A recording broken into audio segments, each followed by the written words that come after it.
Bendiciones, mis hermanos, ¿cómo están? Hoy estaremos grabando un tema muy importante, un tema escatológico, y el tema se titula La Gran Tribulación y las 7 iglesias. Antes de que venga el arrebatamiento de la iglesia, el Señor les dio advertencia a las 7 iglesias que se encontraban en el Asia Menor, y se encuentra en Apocalipsis desde el capítulo 2 hasta el capítulo 3. Habla de las 7 iglesias que el Señor les advirtió, y cada uno les dio una advertencia, y al final les dijo que se arrepintiesen de sus pecados. Así que comenzamos. La primera iglesia que Dios le habló es la iglesia de Éfeso. La palabra Éfeso significa deseada. Los de la iglesia de Éfeso trabajaban muy bien su arduo trabajo y paciencia. Tenían mucho discernimiento. Rechazaron el mensaje de los Nicolaitas. Era un mensaje hereje. Ellos solamente buscaban la fama y solamente predicaban el mensaje que el pueblo quería escuchar. Pero el Señor les advierte y les dice: lamentablemente ustedes, aunque han trabajado muy duro, han perdido su primer amor. Y el Señor al final les dice: arrepiéntense. Cada iglesia que el Señor le habló, tanto les dio elogios, tanto los reprendió y les dijo que se arrepintiesen porque Él viene pronto. Así que los de la iglesia de Éfeso, Él significa deseada. Ellos estaban muy bien hasta que perdieron su primer amor. Segundo, la iglesia de Esmirna. La palabra Esmirna significa ungüento. Y ellos, los de la Esmirna, han sufrido tanto su pobreza, han sido una iglesia perseguida, pero toleraron algo. Serán probados, dice, por Satanás, y meterá a Satanás algunas en la iglesia por 10 días. Ellos tendrán una prueba tan fuerte, pero les dice el Señor: pero si permanecen hasta el fin, no sufrirán la muerte, la segunda muerte, o sea, la condenación. Pero el Señor les dice: arrepiéntense. Tercero, el Señor le habló a la iglesia de Pérgamo. La palabra Pérgamo significa casamiento. Estas iglesias, el Señor les habló para que buscaran, y cada iglesia tenía sus propios problemas, como hoy día. Por ejemplo, la iglesia de Pérgamo era una iglesia que se dejó manipular por el mundo. Por eso Pérgamo significa casamiento. La iglesia de Pérgamo se casó con el mundo. La iglesia de Pérgamo era más mundana que cristiana. Y Él les dice: donde mora el trono de Satanás. Y tenían la confianza, más bien rechazaron el mensaje de Balaam. Y ustedes conocen quién fue Balaam. Balaam fue como un tipo moderno como Nostradamus. Y Balaam era un profeta falso que después maldijo al pueblo de Israel.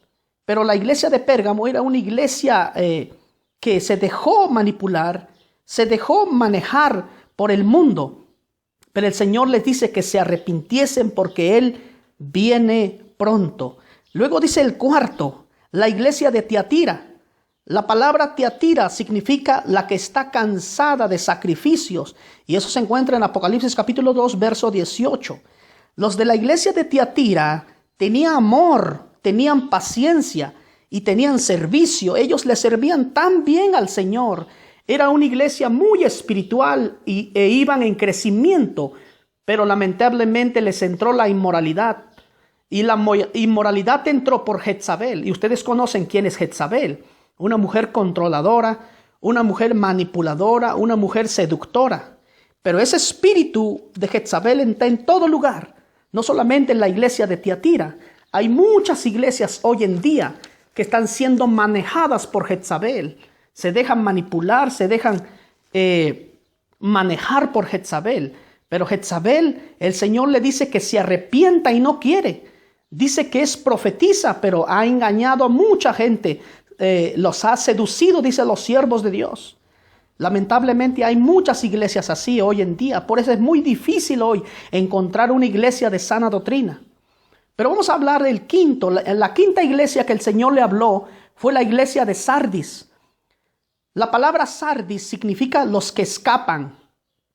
La iglesia de Sardis es donde comenzó la predicación del evangelio y la salvación por fe.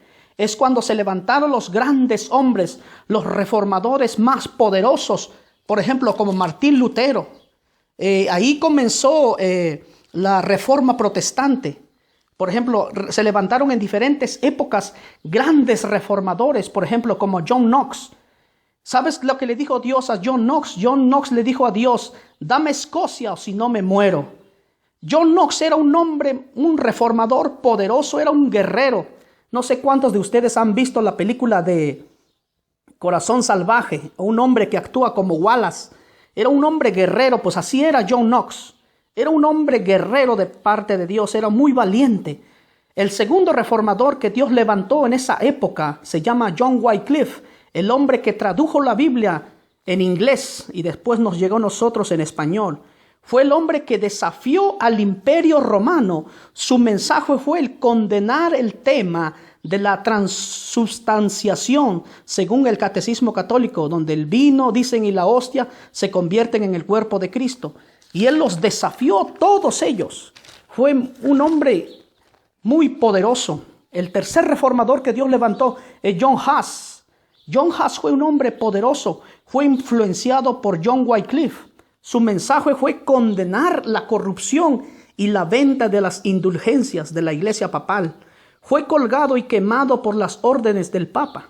Fueron hombres que desafiaron el Imperio Romano. Y ¿sabes lo que dijeron? Lo que dijo él: hoy van a quemar un ganso, porque la palabra Haz significa ganso. Y en checo dice: pero dentro de un siglo se encontrarán con un cisne que no lo podrán asar. Wow, era un hombre tremendo. Justo después de 102 años, Lutero se rebela contra el sistema religioso. El cuarto reformador, Juan Calvino. Dios levantó a estos hombres donde salió la iglesia presbiteriana. Este hombre, Juan Calvino, era un hombre muy sabio que sabía los idiomas en francés, en latín, en griego y en hebreo. Era un conocedor de la palabra, era como un Apolos en nuestros tiempos, en los tiempos bíblicos. Su mensaje fue la santidad. Este hombre dice que los expertos, estudiadores, dice que comía muy poco y dormía muy poco también, hasta que Dios levantó Martín Lutero, donde salió la iglesia luterana.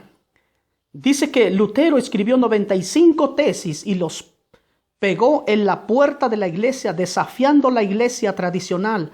Causaron un gran problema ahí donde se tradujeron el latín y al alemán. En 1517, el Papa León X citó a Lutero y quemó sus 95 tesis. Pero la gente había leído su mensaje por escrito. Desde ahí, la gente empezó a perder gente en la iglesia católica. ¡Wow! Fue algo poderoso. Él entró por última vez dentro de la iglesia y también quemó los documentos sagrados del Papa. Ahí comenzó la reforma protestante. Su mensaje fue la salvación que es por la fe. Desafió la ignorancia de la palabra de Dios, pues ellos no permitían que se leyera la Biblia. Desafió la religiosidad, la hipocresía de ellos. Antes de morir, lanza su último ataque contra el Papa. ¿Y saben lo que dijo? Todos contra el pontificado de Roma, instituido por el mismo diablo. Fue tremendo en este lugar, en esta iglesia, cuando Dios empezó a manifestarse. Pero Dios le habló también la sexta iglesia, la iglesia de Filadelfia. La palabra Filadelfia significa amor fraternal, que se encuentra en Apocalipsis capítulo 3, verso 7. Una iglesia que se esforzaba en evangelizar. Ellos tenían las llaves del reino. Fue una puerta donde dice Dios: yo tengo una puerta abierta que nadie lo puede cerrar. Habían discípulos con gran poder, con gran autoridad en esta iglesia. Y de ahí vienen los grandes predicadores, por ejemplo, como John Wesley, Moody, grandes hombres de Dios, porque hay una puerta abierta para el evangelismo. Grandes hombres de Dios que muchos de nosotros no los conocemos. Por ejemplo, Reinhard Bonnke. Reinhard Bonnke en sus cruzadas llega de 50 a 100 millones de personas. Estos hombres poderosos que Dios los está usando en Europa. Por ejemplo, Josué Irión es uno de ellos también, porque hay una puerta abierta para que entre la palabra de Dios a través del evangelismo. Es la iglesia que hizo posible la evangelización misionera mundial. ¡Wow! Este es poderoso. Pero el Señor también le habló a la séptima iglesia, la iglesia de Laodicea. La iglesia de la Laodicea significa juicio al pueblo, que se encuentra en Apocalipsis capítulo 3, verso 14. Es la iglesia muy orgullosa y prepotente. Era una iglesia tibia, pobre y desnudo, dice el Señor. Pero el Señor les dice, si no se arrepienten de su tibieza, el Señor los va a vomitar. La iglesia de Laodicea representa la última iglesia en los últimos tiempos. Es el tiempo, porque el tiempo está cerca. Dice que la iglesia de Laodicea ante los ojos de los hombres era una iglesia rica, pero ante los ojos de Dios era una iglesia pobre, desnuda. Así que estas iglesias el Señor les habló y les dijo a cada uno en diferentes épocas, en diferentes partes.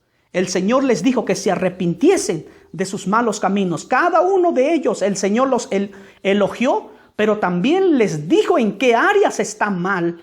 Pero también les dijo, arrepiéntense porque yo vengo pronto antes del rapto. El Señor siempre nos ha hablado como hoy en estos tiempos. El Señor les está hablando a las iglesias que busquen la santidad, que busquen la palabra de Dios, que dejen el pecado. ¿Cómo es posible hoy la iglesia tradicional? ¿Cómo es posible? No pueden dejar la idolatría. No pueden dejar sus imágenes. Todavía le prenden vela. ¡Wow! Eso es increíble. ¿Sabe lo que dice el libro de Isaías, capítulo 45, verso 16? A la gente que sigue confiando en su idolatría, en imágenes, en todas esas cosas. Dice, ¿sabe lo que dice Isaías 45, verso 16? Dice, confusos y avergonzados serán todos ellos, irán con afrenta a todos los fabricadores de imágenes, los escultores. ¡Wow! Eso es increíble.